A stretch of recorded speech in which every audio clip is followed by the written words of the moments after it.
नाई की दुकान में काम करते करते कैसे बने गायक। महानगरी में कई गायक आए और कई चले गए, लेकिन बॉलीवुड के रफी साहब जैसी प्रतिभाएं अनंत काल तक जीवित रहती हैं। 24 दिसंबर 1924 को जन्मे रफी साहब जितने अच्छे फनकार थे, उतने ही अच्छे इंसान भी थे।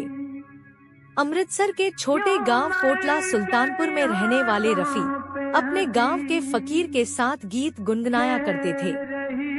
धीरे धीरे यह सूफी फकीर उनके गाने की प्रेरणा बनता गया और वह मोहम्मद रफी से उस्ताद मोहम्मद रफी बन गए।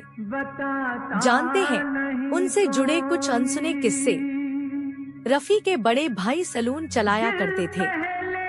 मोहम्मद रफी की पढ़ाई में कोई रुचि नहीं थी।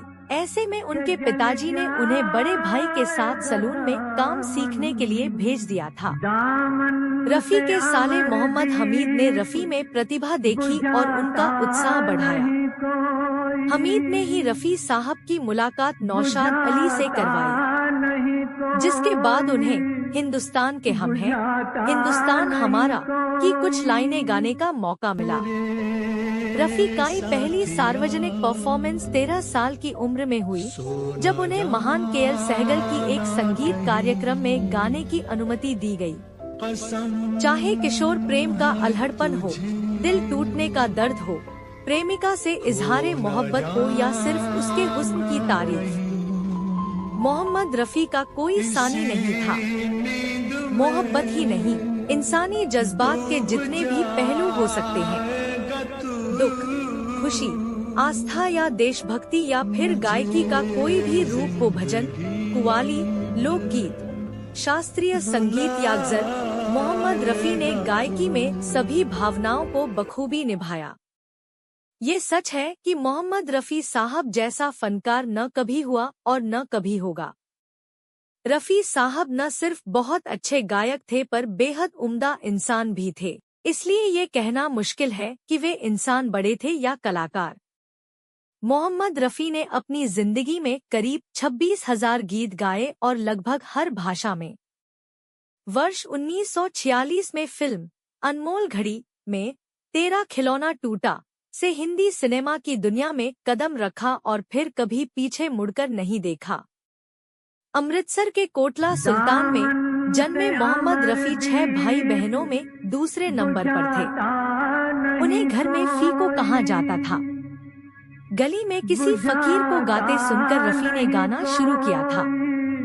ये बात शायद बहुत कम लोगों को पता है कि 13 साल की उम्र में ही रफी की पहली शादी उनके चाचा की बेटी बशीरन बेगम से हुई थी, लेकिन कुछ साल बाद ही उनका तलाक हो गया था। कहते हैं उनका तलाक भी गायकी से उनकी मोहब्बत की वजह से हुआ था।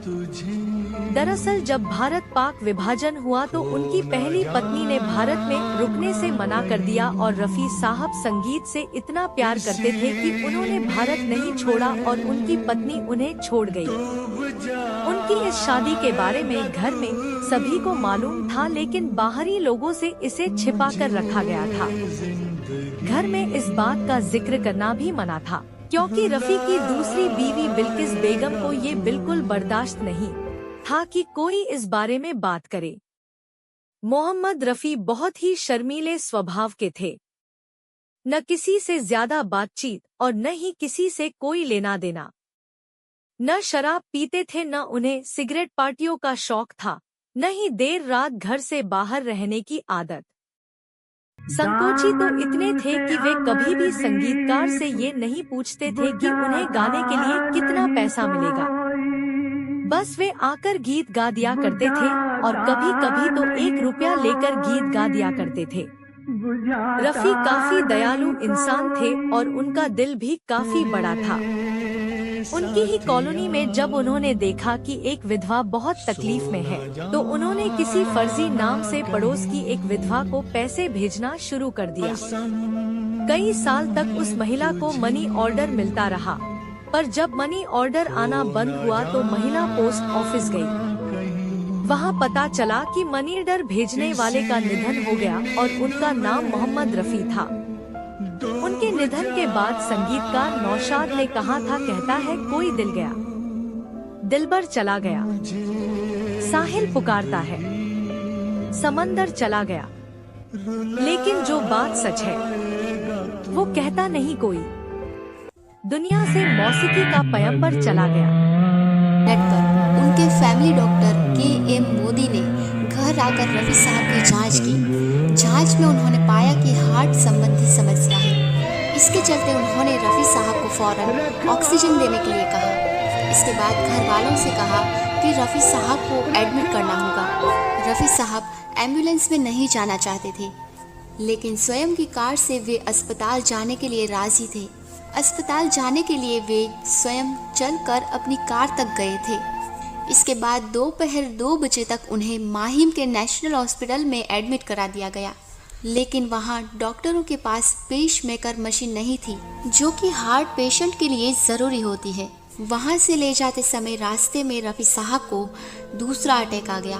शाम 6 बजे उन्हें बॉम्बे हॉस्पिटल में शिफ्ट कराया गया।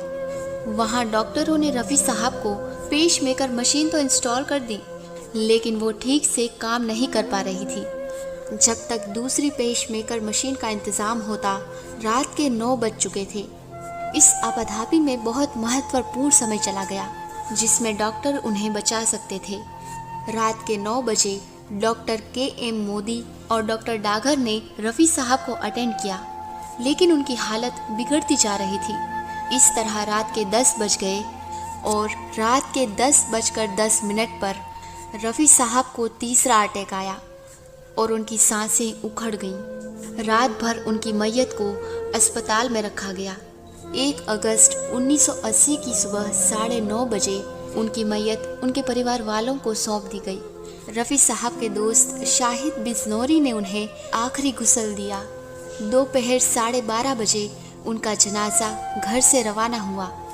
दोपहर 2 बजे बांद्रा की बड़ी मस्जिद में नमाज जनाजा अदा की गई और 2:30 बजे सब लोग रफ़ी साहब की मैयत को लेकर सांता क्रूज कब्रिस्तान की ओर चल पड़े।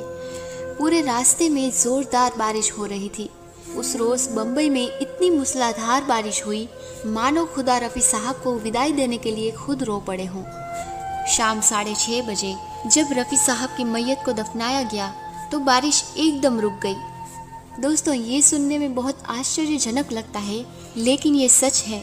उन्हीं के शब्दों में मैं कहूँगी, रहने को सदा जहन में आता नहीं कोई, तुम जैसे गए ऐसे भी जाता नहीं कोई। वही जिंदगी वही मरहले वही कारवां वही रास्ते, वही जिंदगी वही मरहले वही कारवां।